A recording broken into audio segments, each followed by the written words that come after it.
Jamarcus, he asked to go out of town. Where did you want to go? I went to Atlanta Pride. I get a call from him around 3 in the morning. He was upset, he was crying. I was really like furious because I didn't know what was going on. She was just making a scene out there. When he told me what he was doing, I was a little hesitant. I had the same issue that he had. I feel frustrated just to be here because it's like an attack on my character. I sent him a text message and he stated, "That's not my problem." Plaintiff Trinity Palmer is suing her former roommate for $5,000 for crashing her brand new car. Defendant Jamarcus Key claims the crash was caused by a tire lying in the road and says he owes nothing. Do you swear the testimony you're about to give is the truth, the whole truth, and nothing but the truth? Yes. Yes. Thank you. The Honorable Judge Jerry Springer now presiding. Good morning, Your Honor. Morning, Najee. This is case number 156 on the docket. Palmer versus Key. Thank you. You're welcome, Judge. All right, let's start with you, Trinity. Well, Jamarcus and I were staying together. He's my best friend's brother.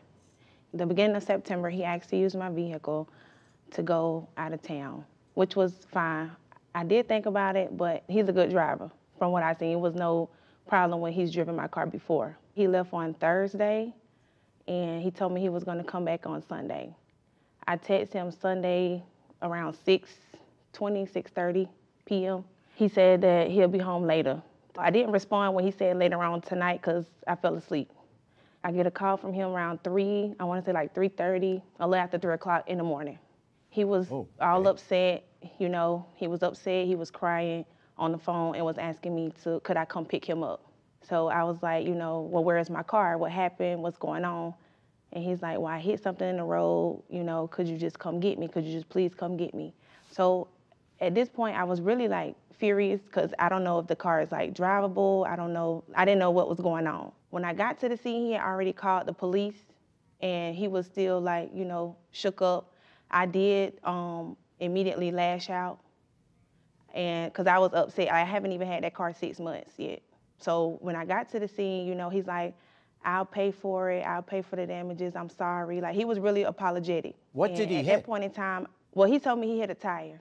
Was the tire still there? When I got to the scene, I didn't see anything in the road. You know, he was on the side of the road, part with the police behind him. Let me just ask him. So, Jamarcus, what happened? I don't agree with some of the things that she's saying. I did borrow her car, and, you know, we talked on the phone, you know, about what like my outfits and stuff. And then later on that day, you know, I texted her and was like, I'm gonna be home a little late. I'm gonna go out to this last place and then I'm headed home after that. And she was like, okay. So by that time, you know, it was around 3 o'clock and she said she immediately lashed out there. You know, she said something on the phone and then she hung up the phone and then she called me back and was like, well, what's your location? So once she got there, you know, the officer was he was beside me, like basically trying to calm me down. And, you know, he did confirm, he was like, well, a little further back, you could see the tire. It hit the driver's side of the car. So what she's saying so far, you're not disagreeing with. That she told the same story, that you had hit something, a tire, and you called her because you were really upset. So far, you guys are agreeing. But go ahead, take it from there. She immediately just went straight to the car. And she was just making a scene out there. And so I'm steady apologizing to her and crying and stuff. And I'm just like, I'm sorry. Like, and then, like, he told her, like, you know, accidents happen. You know, this could have been worse than what it was. Okay, I'm just trying to find out what happened. Right now, the reaction afterwards, I understand why you were upset, why she was upset. I get that, but the case is about what happened to the car. Let me ask you, Trinity, what was the damage to the car? If you look at picture number A1, you can see where the bumper and everything is messed up. On A2, you can see where everything is hanging from the bottom. And the left side of the passenger, the bumper is not as bad, but it's kind of like the hinges is off a little bit. And A4 is actually a better picture. A4 and A5 is actually a better picture of the driver's side of the bumper where it's completely gone and you can get a better sight of what's actually hanging on the driver's side. Now, on the inside, I did not get a picture of all the sensors that's going off on the inside of the vehicle. Yes. Once it was parked at the apartment complex, I did used to go outside and just crank it up to see It does crank up, but there's a lot of sensors going off because the car is a 2020, so it's more internal damage than it was physical. I mean, it is physical damage as well, but it's more so like a computer, and the internal damage is what's going off in the car and what's causing it to be so expensive. All right, I see what happened, and I can see, without getting into the details yet, that the car was clearly damaged. Now, I want to get to the situation which brought this about. Jamarcus, you asked to borrow her car, right? Yes. Because you wanted to go to some event. Where did you want to go? I went to Atlanta Pride. This is my first year going to Pride. And so you wanted a car that could make the trip because your car wasn't in great condition. My car would have made it. My car could have made the trip. When I called her, I was actually already on the road. I was close to Statesboro. I actually ended up turning around. I just didn't want to risk that. My tires was good. She even took my car out of. I get it. Took my car to. Oh, yeah. Yeah, I'm not accusing And, you. I'm just saying. Yes, sir. It still was for your benefit. In other words. Yes, sir. If you were doing an errand for her, that changes the complexion of this case, because you borrowing her car was for your own personal benefit. And that means that some of the responsibility for what happened falls on you. Which brings me to a question for you. What about the insurance? I mean, wouldn't the insurance cover this? When we were at the scene, I did call, because I'm on someone else's insurance. So when I did call the insurance company, he did indeed get it towed from the scene. Jamarcus did pay for it to get towed to the house. Once it got towed to the house, I told him that before I even got into the claims department that the deductible was gonna be $500. That was before I even spoken with anybody. He said, okay, just let me know when, the claim gets started, just let me know. I said, okay, I will. Once I started the claim, it got moved to an investigation department to another lady. I'm not sure what, and they kept saying, it's under investigation, it's under investigation, get information from me and the policyholder. And I'm assuming they did get the police report.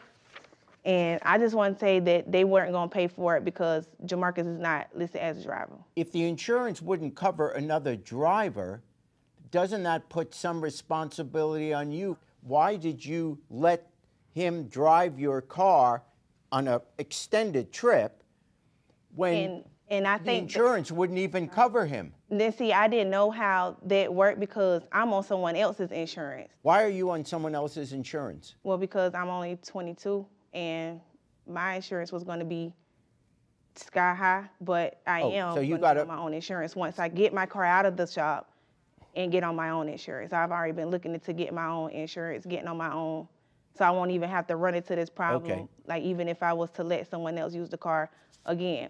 When you have insurance, whether you're a policyholder or not, whether there's a driver in your car or not, you're driving my car and you get into an accident in my car.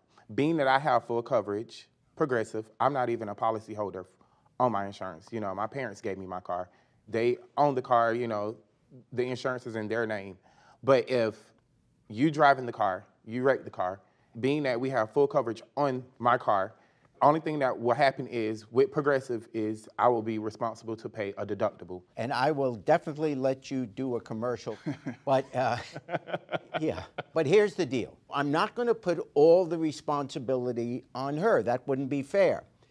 And Trinity, what I say to you is I'm not going to put all the responsibility on him because, That's understandable. and this is something you'll now know, you can't let somebody drive your car unless you find out ahead of time whether or not that person is covered with insurance, because you see what could happen. Now, I'm not going to slam this all on you. You're young and you've now learned this. So what I'm going to do is you sued for $5,000. I'm going to have you two split it. In other words, I'm going to award you $2,500 towards the damages, and you're going to have to split the difference, and therefore I find for the plaintiff in the sum of $2,500. I personally feel like it should have just been paying the deductible, because that's what any insurance company does. I know now to be a little more responsible on my end. Plaintiff Ashley Lucianos is suing the defendant for $810. for a broken refrigerator and the cost of a service call. Defendant Bill Timko claims the plaintiff probably damaged the fridge while moving it into her home. He says he owes nothing. Please raise your right hand. Do you swear the testimony you're about to give is the truth, the whole truth, and nothing but the truth? Yes. I do. Thank you. The Honorable Judge Jerry Springer now presiding.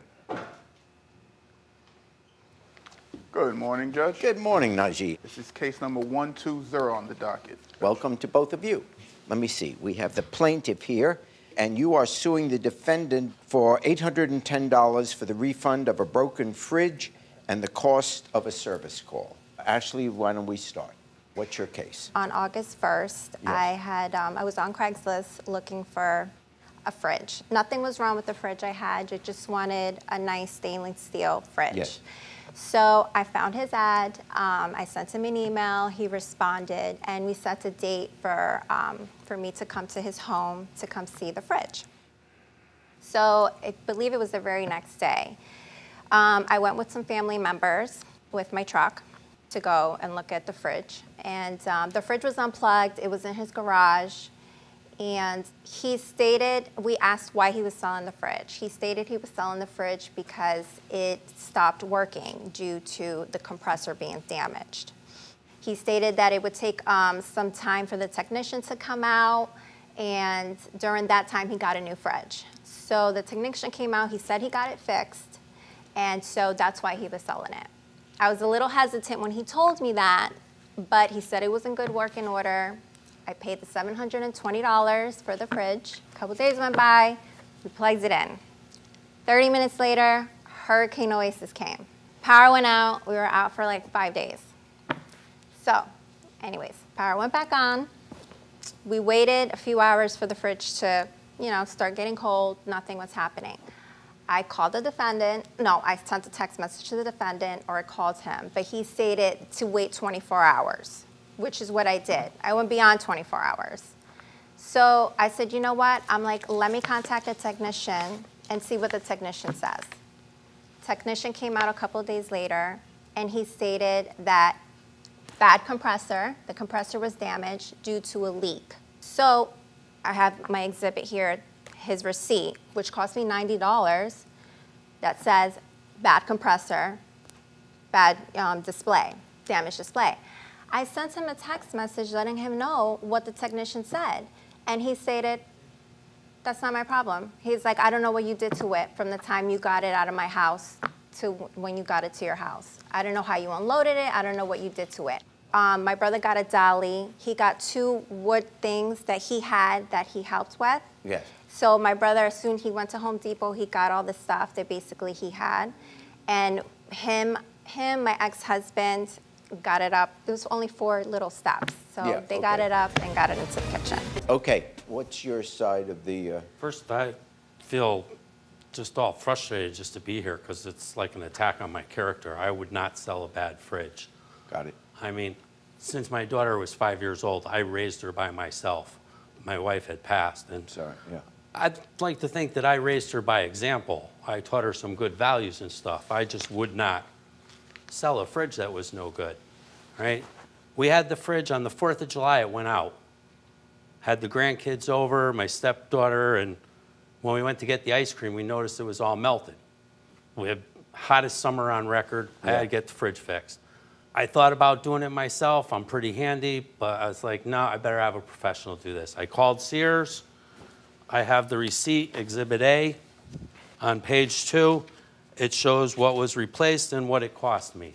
So you did get it fixed? Yes, I had it fixed. Okay. And then when we decided to buy a new fridge, you can see on the receipt, Exhibit C, when I ordered the new fridge, I also paid them to professionally move it downstairs for me to make sure I didn't damage it. It's true. And I had them place it in the garage, which you can see in the photos in Exhibit E, where the pictures, the one with the door open, clearly shows that there are plugs right above the fridge. That's why I put it there, so I can plug it in. I even had a couple thermometers in there so they can see it was getting cold when they looked at it. And when they came to get it, they had no way to load it on the truck.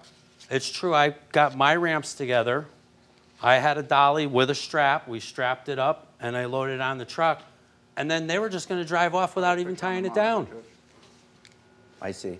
Yeah, so I went and I dug through my stuff. I got a good tie-down strap that you can crank and lock down. I told them, I said, why don't you take all the glass out and everything, put it in the front of the truck so you don't damage that. Like I said, they were just going to drive off with it on the back of the truck, not even tied down. So I helped them get it on. I tied it all up because that's the kind of guy I am. I'm not going to sell something crap, and I'm not going to buy something that's not plugged in. That's why I made sure I put it by the plug. Then, like she said, she called me after the storm, said it didn't work. I mean, the way they were prepared to take it, how do I know how they got it off the truck? I warned them that you had to be very careful. You could damage the compressor. For all I know, she got to the steps and they went heave-ho, you know? With a refrigerator, you really can't tip it or lay it on it? No, it has to be kept straight. And I even told them the manufacturer recommends that when you set it in place, wait at least a half hour before you plug it in for the stuff to settle. Got it. I mean, I'm pretty much a fix-it-myself kind of guy. And Yeah. circumstance, you know, wasn't a very wealthy growing up or anything, family, so we learned how to fix things. Okay. Here's what I... Your Honor? Yeah, go ahead. Sure. He just stated something that I don't remember. He said that there were temperatures in the fridge. Yeah, I put 2 little hanging Yeah, I don't remember thermometers in there seeing so you that. can see them. No, sorry. Well, most of don't the time I remember was seeing talking with your mother. that. Exact. I was right next to her. Yeah. So yeah, we were all in the I conversation. did, And she had it barely all there. talks English, so I translated. Clearly, here is the evidence that, in fact, a new compressor was put in. I get that, but Your Honor, I don't know what he was doing with the fridge that was in, you know what I mean? Like, all I know is that I had the same issue that he had. Like, Yeah. what are the chances? The Well, fridge never worked when I had That's it. the main thing And that he's, goes if you he's damage stating it. that, you know, I might have damaged. Does he have even proof that I damaged it? No. No, But here's so the how is he well, going to say that? Because, all as I know you is know, that, yeah. there were several intervening factors that could have created it, the problem.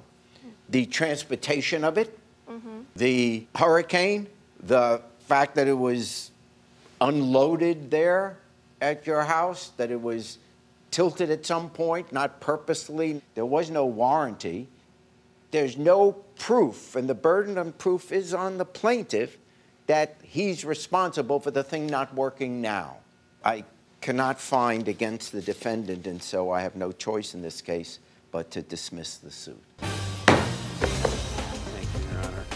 I'll never buy a fridge from Craigslist again. I'm sorry that it didn't work out for her, but I'm not out to cheat anyone. Hey, YouTube, thanks for watching. For more Judge Jerry, click here. For more Jerry Springer, click here.